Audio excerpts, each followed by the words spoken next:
আসসালামু আলাইকুম। ৫ই আগস্ট শেখ হাসিনার সরকারের পতন হওয়ার পর থেকে কিংবা আমি যদি বলি আওয়ামী লীগ সরকারের পতন হওয়ার পর থেকে শেখ হাসিনার অবস্থান নিয়ে সামাজিক যোগাযোগ মাধ্যমে বারংবার নানা ধরনের ধূম্রজাল তৈরি হয়েছে।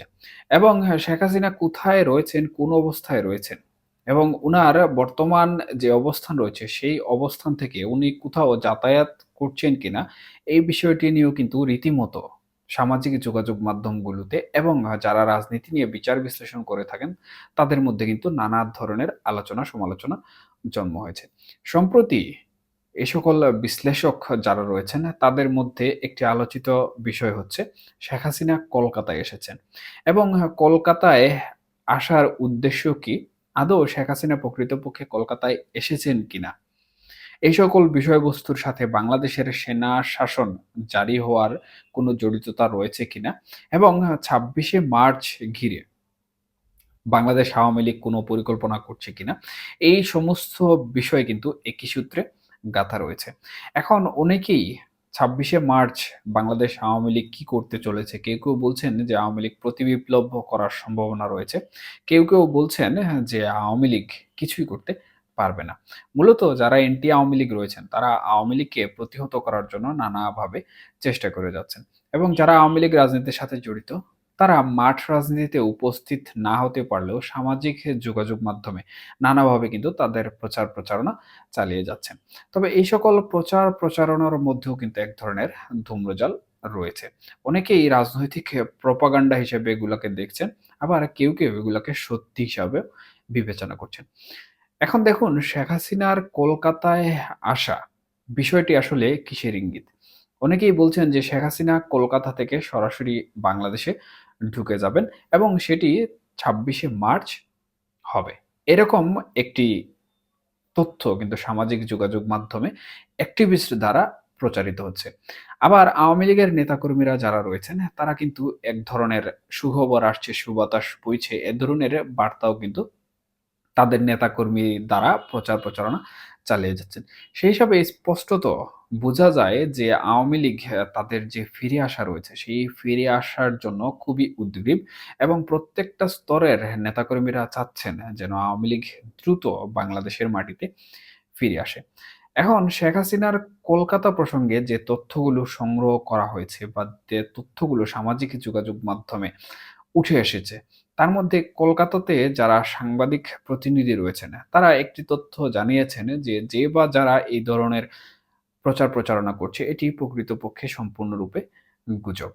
আবার আওয়ামী লীগের সিনিয়র নেতাকর্মীদের সাথে কথা বলার পর বা তাদের কাছ থেকে যে সকল তথ্যসমূহ সংগ্রহ করা হয়েছে, সে সকল তথ্যসমূহের আলোকে জানা গিয়েছে যে শেখ হাসিনা কোথায় রয়েছেন, কোন অবস্থায় রয়েছেন, এই তথ্য ভারত প্রশাসন থেকে শুরু করে আওয়ামী লীগ নেতাকর্মী কেউই চান না যে ডিসক্লোজ করতে। অর্থাৎ কেউই চান না যে এটি জনসম্মুখে আসুক এবং ভারত প্রশাসন থেকে শুরু করে আওয়ামী লীগের নেতাকর্মীরা শেখ হাসিনার নিরাপত্তাজনিত যে বিষয়টি রয়েছে, সেই বিষয়টিকে অত্যন্ত গুরুত্ব সহকারে দেখছেন।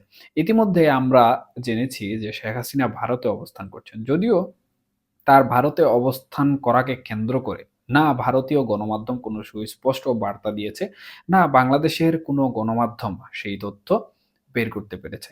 আমরা শুধু এতটুকুই জেনেছি যে শেখ হাসিনা ভারতে অবস্থান করছেন এবং ভারতে রাজনৈতিক আশ্রয়ে রয়েছেন। ভারত সরকার কর্তৃক উনি যথাযোগ্য যে মর্যাদা পাওয়া প্রয়োজন অতিথি হিসাবে, সেই মর্যাদা উনি পাচ্ছেন। তবে শেখ হাসিনা কিন্তু পতনের পর থেকে সামাজিক যোগাযোগ মাধ্যমে উনার নেতাকর্মীদের সাথে ক্রমশই যোগাযোগ করে যাচ্ছেন এবং উনার যোগাযোগের পরিপ্রেক্ষিতে উনি নেতাকর্মীদের নানা ধরনের নির্দেশনা দিয়ে থাকেন।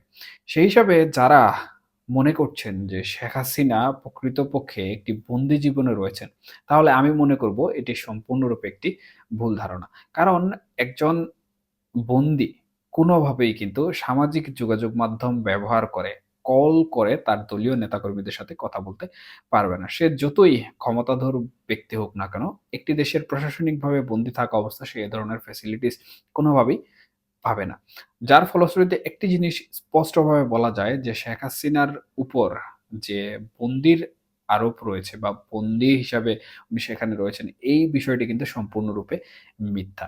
তার মানে কি দাঁড়ালো? তার মানে শেখ হাসিনা উনি যেভাবে চাচ্ছেন সেভাবেই কিন্তু যেখানে থাকার ইচ্ছা সেখানেই থাকতে পারছেন। যদিও নিরাপত্তার বিষয়টি আমি বলেছি।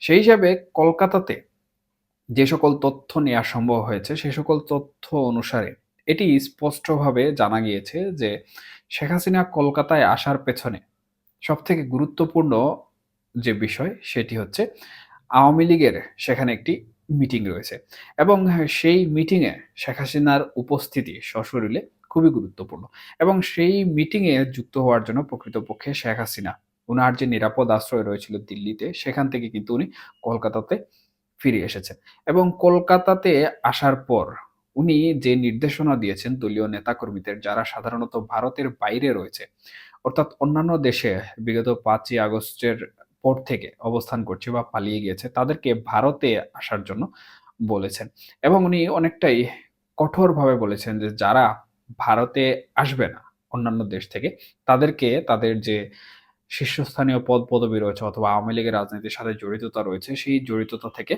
তাদেরকে মুক্ত করে দেওয়া হবে। অর্থাৎ আওয়ামী লীগের সাথে তাদের কোনো সম্পৃক্ততা থাকবে না। এই সর্বশেষ তথ্যটুকু কিন্তু এখন পর্যন্ত আওয়ামী লীগের বিভিন্ন প্রতিনিধির কাছ থেকে যারা ভারতে অবস্থান করছেন তাদের কাছ থেকে কিন্তু পাওয়া সম্ভব হয়েছে। তবে এই মিটিং সম্পর্কে এখন পর্যন্ত কোনো ধরনের তথ্য উঠে আসেনি।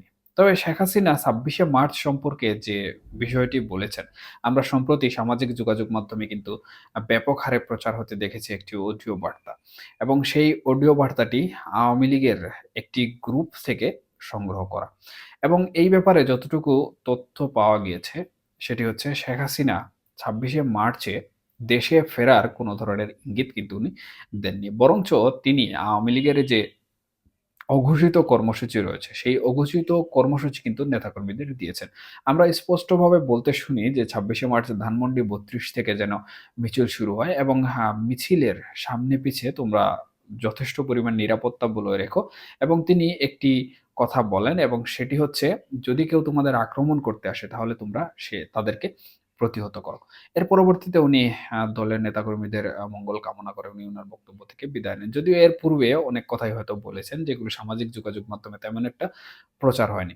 তবে উনার এই বক্তব্যকে কেন্দ্র করে স্বাধীনতা দিবস উদযাপন করো এই বিষয়টি শোনার পর অনেকেই বলছেন যে হয়তো ২৬শে মার্চ শেখ হাসিনা দেশে ফিরবেন। কিন্তু আমি আমার যে যুক্তি রয়েছে সেই যুক্তি থেকে এখানে বলব শেখ হাসিনা যদি ২৬শে মার্চ দেশে ফেরার কোনো ধরনের পরিকল্পনা গ্রহণ করে থাকেন অথবা ভারত কিংবা আমেরিকা অথবা আমাদের সেনাপ্রধানের সহযোগিতায় সেনা শাসনের মাধ্যমে যদি দেশে ফিরে আসার কোনো ধরনের ইশারা ইঙ্গিত পেয়ে থাকেন, তাহলে উনি এই ধরনের বক্তব্য কোনোভাবেই দিতেন না। বরঞ্চ উনি বলতেন যে, "তোমরা প্রস্তুত থাকো। আমি সময় হলে সবকিছু জানিয়ে দেব।" যেহেতু উনি বলেছেন যে ২৬শে মার্চ তোমরা মিছিল করো এবং সেই মিছিল যেন ভালো হয়। যারা আক্রমণ করতে আসবে তারা যেন প্রতিহত করতে পারো সেই ব্যবস্থা নিয়ে মিছিল করো। সুতরাং এখানে স্পষ্টত বোঝা যাচ্ছে যে শেখ হাসিনা মিছিল করার নির্দেশনা দিয়েছেন এবং স্বাধীনতা দিবস পালনের নির্দেশনা দিয়েছেন। সেই হিসাবে যারা প্রকৃতপক্ষে চিন্তা করছেন যে ২৬শে মার্চ দেশে একটি প্রতিবিপ্লব হয়ে যাবে বা আওয়ামী লীগ ফিরে আসবে, এটি সম্পূর্ণরূপে একটি ভুল ধারণা।